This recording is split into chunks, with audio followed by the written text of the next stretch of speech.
Good afternoon, good morning, good night, family.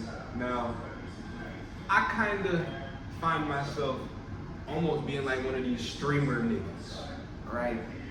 I feel like my lifestyle damn near is the same. I just don't have the whole backpack with the Starlink and the camera rolling at all times. Life. But I talk about it a lot. A lot of them niggas really be fronting, they be acting, and a lot of their shit, as we've seen. I'm watching. Shout out Young Don, another great legend in this shit.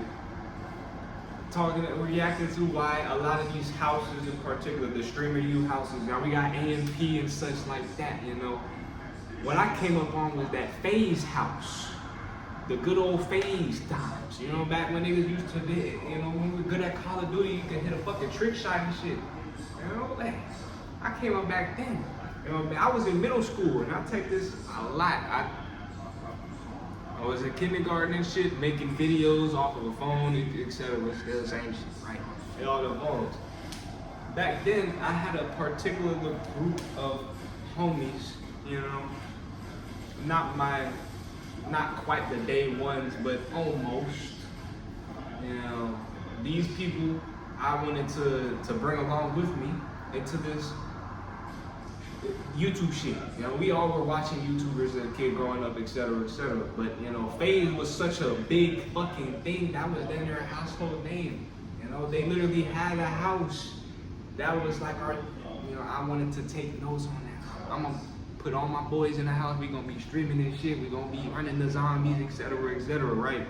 But a lot of these houses, they have fallen over and over again because of the individual person. Not like just one single person, it wasn't the leader of the fucking shit.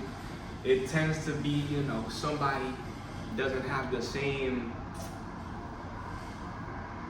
passion and hunger to succeed in whatever the path is. So they don't, to say the least. And we see these houses fall apart left and right. And then to that, I can only say, incorporate that yourself. I do this shit. I want my own place that is nice and situated that I can just feel, is an environment for me. I can grow in, I can excel in it, etc. Fill that bitch with people that support you every now and then. You don't need to live and try to build somebody else's business for them. You know what I'm saying? Focus on yourself. Isolation and all that good stuff.